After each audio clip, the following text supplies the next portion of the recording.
ഒരു പെന്നും ബുക്കുണ്ടെങ്കിൽ എടുത്തുകൊണ്ട് വാ. ഇതുപോലെ ഒരു സെൻറ്റാങ്കിൾ ആർട്ട് അല്ലെങ്കിൽ ഡൂഡിൽ ആർട്ട് ചെയ്യാം.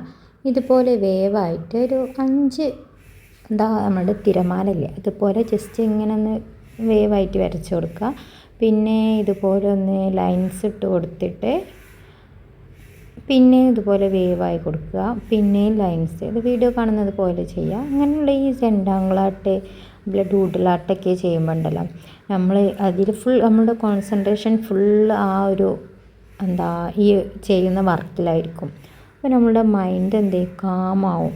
അതുപോലെ നമ്മൾ കോൺസെൻട്രേഷൻ ഇമ്പ്രൂവ് ചെയ്യാൻ ക്രിയേറ്റിവിറ്റി അതൊക്കെ ഇമ്പ്രൂവ് ചെയ്യാൻ പറ്റിയ നല്ലൊരു ആർട്ടാണ് ഈ ഡൂഡിൽ ആർട്ട് അല്ലെങ്കിൽ സെൻറ്റാങ്കിൾ ആർട്ട്. പിന്നെ ഇത് മടിയന്മാർക്ക് പറഞ്ഞൊരു പണിയൊന്നുമില്ല കേട്ടോ.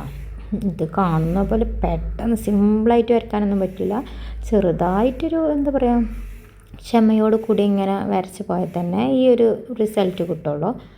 ഇതുപോലെ ലൈൻസും കാര്യങ്ങളൊക്കെ വരച്ച് കൊടുക്കണം. ഏത് വരയ്ക്കാൻ അറിയാത്തവർക്കും സിമ്പിളായിട്ട് ചെയ്യാവുന്നൊരു ആർട്ടാണ് ഈ സെൻറ്റാങ്കിൾ ആർട്ട് അല്ലെങ്കിൽ ഡൂഡിൽ ആർട്ട്. പിന്നെ ഇതിന് ലൈൻസിന് കറക്റ്റ് മെഷർമെൻറ്റും കാര്യങ്ങളൊന്നുമില്ല. എങ്ങനെ വരച്ചിട്ടുണ്ടെങ്കിലും അത് പെർഫെക്റ്റ് ആയിക്കോളും.